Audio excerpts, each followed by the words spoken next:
എല്ലാ വിദ്യാർത്ഥികൾക്കും പുതിയൊരു വീഡിയോയിലേക്ക് സ്വാഗതം. ഈ വർഷത്തെ കാലിക്കറ്റ് യൂണിവേഴ്സിറ്റി ഡിഗ്രി കോഴ്സുകളിലേക്കുള്ള പ്രവേശനത്തിനായിട്ട് അപേക്ഷ സമർപ്പിച്ച വിദ്യാർത്ഥികളുടെ സെൽഫ് ഫിനാൻസ് കോളേജിലേക്കുള്ള റാങ്ക് ലിസ്റ്റ് പ്രസിദ്ധീകരിച്ചു. അതായത് 2024-25 അധ്യയന വർഷത്തേക്കുള്ള ബിരുദ പ്രവേശനത്തിനോടനുബന്ധിച്ചിട്ടുള്ള അഫിലിയേറ്റ് കോളേജുകളിലെ സർവകലാശാല സെൻറ്ററുകളിലെ ശാസ്ത്രീയ കോഴ്സുകളിലേക്കുള്ള റാങ്ക് ലിസ്റ്റ് പ്രസിദ്ധീകരിച്ചു. വിദ്യാർത്ഥികളുടെ റാങ്ക് സ്റ്റുഡൻറ്റ് ലോഗിൻ വഴി പരിശോധിക്കാവുന്നതാണ്. പ്രവേശനം നേടാൻ ആഗ്രഹിക്കുന്ന വിദ്യാർത്ഥികൾ തങ്ങളുടെ റാങ്ക്, കോളേജിലെ വേക്കൻസി എന്നിവ പരിശോധിച്ച് 2024 ഓഗസ്റ്റ് 13-നുള്ളിൽ കോളേജുമായിട്ട് ബന്ധപ്പെടേണ്ടതും പ്രവേശനത്തിനായിട്ട് അവർ നിർദ്ദേശിക്കുന്ന സമയക്രമം പാലിക്കേണ്ടതും ആണ്.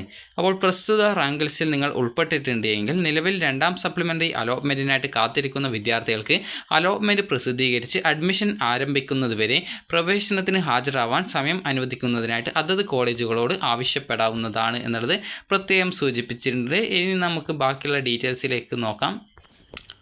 അപ്പോൾ വിദ്യാർത്ഥികൾക്ക് ഈ ഒരു admission.uoc.ac.in/admission എന്നുള്ള വെബ്സൈറ്റ് വഴി, അതായത് എന്ന വെബ് പേജ് വഴി നിങ്ങൾക്ക് നിങ്ങളുടെ ഈ ഒരു റാങ്ക് ഡീറ്റെയിൽസ് മനസ്സിലാക്കാവുന്നതാണ്. ഇവിടെ FIUGP 2024-25 എന്ന് പറഞ്ഞുകൊണ്ട് നൽകിയിട്ടുണ്ട്. സ്റ്റുഡൻറ്റ് ലോഗിൻ നൽകിയിട്ടുണ്ട്.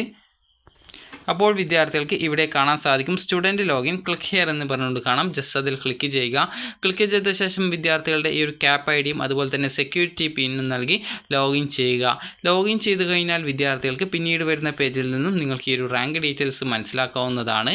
അപ്പോൾ നിങ്ങൾ ഓരോ കോളേജിലും നൽകിയിട്ടുള്ള ഓപ്ഷനുകൾ അനുസരിച്ച് റാങ്ക് ലിസ്റ്റിൽ നിങ്ങൾ ഉൾപ്പെട്ടിട്ടുണ്ടാവും. അപ്പോൾ അതത് കോളേജുകളുടെ റാങ്ക് ഡീറ്റെയിൽസ് പരിശോധിച്ച് നിങ്ങളുടെ റാങ്ക് എത്രാമതാണ് എന്നുള്ളത് പരിശോധിക്കുകയും അതിനുശേഷം വിദ്യാർത്ഥികൾ ചെയ്യേണ്ടത് ഇവിടെ സീറ്റ് വേക്കൻസി എന്ന് പറഞ്ഞുകൊണ്ട് കാണാം. ജസ്റ്റ് അതിൽ ക്ലിക്ക് ചെയ്യുക. ക്ലിക്ക് ചെയ്ത ശേഷം നിങ്ങൾക്ക് ഇവിടെ സീറ്റ് വേക്കൻസി മനസ്സിലാക്കാനായിട്ട് നിങ്ങൾക്ക് ഏത് കോളേജിലേക്കാണ് നിങ്ങൾ അപ്ലൈ ചെയ്തിട്ടുണ്ടായിരുന്നത് ആ ഒരു കോളേജ് സെലക്ട് ചെയ്യുകയും അതിനുശേഷം സെർച്ച് എന്നുള്ളതിൽ ക്ലിക്ക് ചെയ്യുകയും ചെയ്യുക. അതിനുശേഷം വിദ്യാർത്ഥികൾക്ക് ആ ഒരു കോളേജിൽ എത്ര വേക്കൻസിയാണ് ആ ഓരോ കാറ്റഗറിയിലും ഉള്ളത് എന്നുള്ളത് കൃത്യമായിട്ട് നിങ്ങൾക്ക് ഇവിടെ മനസ്സിലാക്കാൻ സാധിക്കുന്നതാണ്.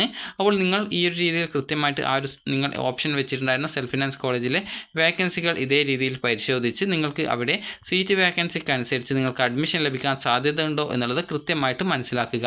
അതുപോലെ സെക്കൻഡ് സപ്ലിമെൻ്ററി അലോട്ട്മെൻറ്റിനായിട്ട് വെയിറ്റ് ചെയ്യുന്ന വിദ്യാർത്ഥികൾ സെക്കൻഡ് സപ്ലിമെൻ്ററി അലോട്ട്മെൻറ്റ് റിസൾട്ട് വരുന്നത് വരെ നിങ്ങൾക്ക് അഡ്മിഷൻ എടുക്കുന്നതിനായിട്ട് കുറച്ച് സമയം ചോദിക്കുക. കാരണം നിങ്ങൾക്ക് അഥവാ സെക്കൻഡ് സപ്ലിമെൻ്ററിയിൽ വേറെ എവിടെയെങ്കിലും കിട്ടുകയാണെങ്കിൽ അങ്ങനെ അഡ്മിഷൻ എടുക്കാൻ പറ്റും. അഥവാ നിങ്ങൾക്ക് അഡ്മിഷൻ കിട്ടാതിരിക്കുകയാണ്, അത് സെക്കൻഡ് സപ്ലിമെൻ്ററിയിൽ അഡ്മിഷൻ കിട്ടാതിരിക്കുകയാണെങ്കിൽ നിങ്ങൾക്ക് അവിടെ അഡ്മിഷൻ എടുക്കുന്നതിനായിട്ട് അതുവരെ നിങ്ങൾക്ക് സമയം അനുവദിക്കുന്നതിനായിട്ട് ആ ഒരു കോളേജുമായി കോൺടാക്റ്റ് ചെയ്ത് നിങ്ങൾക്ക് അതിനായിട്ട് നിങ്ങൾ സമയം ചോദിക്കുക. അപ്പോൾ നിങ്ങൾക്ക് കോളേജ് അനുമതി തരികയാണെങ്കിൽ നിങ്ങൾക്ക് ആ ഒരു സെക്കൻഡ് സപ്ലിമെൻ്ററി റിസൾട്ട് വരുന്നത് വരെ വെയിറ്റ് ചെയ്ത ശേഷം സെക്കൻഡ് സപ്ലിമെൻ്ററി അലോട്ട്മെൻറ്റ് റിസൾട്ട് വന്നിട്ടും അഡ്മിഷൻ കിട്ടിയിട്ടില്ല, സെക്കൻഡ് സപ്ലിമെൻ്ററിയിലും കിട്ടിയിട്ടില്ല എങ്കിൽ അതത് കോളേജുകളിൽ നിങ്ങൾക്ക് അഡ്മിഷൻ നേടാൻ സാധിക്കുന്നതാണ്.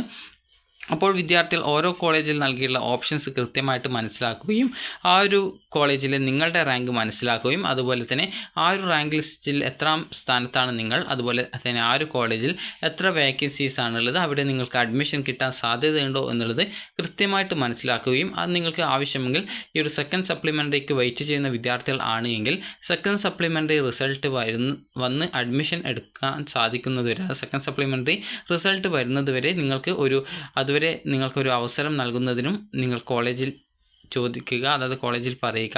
അതുപോലെ സെക്കൻഡ് സപ്ലിമെൻ്ററി റിസൾട്ട് എപ്പോഴാണ് പ്രസിദ്ധീകരിക്കുക എന്നുള്ളത് വിദ്യാർത്ഥികൾ ചോദിച്ചിട്ടുണ്ടായിരുന്നു. Second supplementary allotment result August 6-ാം തീയതിയോടെ പ്രസിദ്ധീകരിക്കും. ഓഗസ്റ്റ് 5-ാം തീയതി വരെ ഫസ്റ്റ് സപ്ലിമെൻ്ററി അലോട്ട്മെൻറ്റ് ലഭിച്ച വിദ്യാർത്ഥികൾക്കുള്ള അഡ്മിഷനുള്ള സമയം നീട്ടിയിട്ടുണ്ടായിരുന്നു. അതുകൊണ്ട് തന്നെ സെക്കൻഡ് സപ്ലിമെൻ്ററി അലോട്ട്മെൻറ്റ് ഓഗസ്റ്റ് 6-ാം തീയതി പ്രസിദ്ധീകരിക്കും. അതുപോലെ തന്നെ സെൽഫ് ഫിനാൻസ് കോളേജ് അതുപോലെ സർവകലാശാല ക്യാമ്പസുകളിലെ ശാസ്ത്രീയ കോഴ്സുകളിലേക്കുള്ള പ്രവേശനത്തിന് ഓഗസ്റ്റ് 13 വരെ സമയം അനുവദിച്ചിട്ടുണ്ട്. അതുകൊണ്ട് തന്നെ നിങ്ങൾക്ക് ആ ഒരു ദിവസത്തിനുള്ളിൽ അഡ്മിഷൻ നേടാനുള്ള സമയം ചോദിക്കാവുന്നതാണ്. അപ്പോൾ വിദ്യാർത്ഥികൾക്ക് ഈ ഒരു വീഡിയോ ഉപകാരപ്രദമായിട്ടുണ്ടെങ്കിൽ ലൈക്ക് ചെയ്യുക, ഷെയർ ചെയ്യുക. Thank you for watching.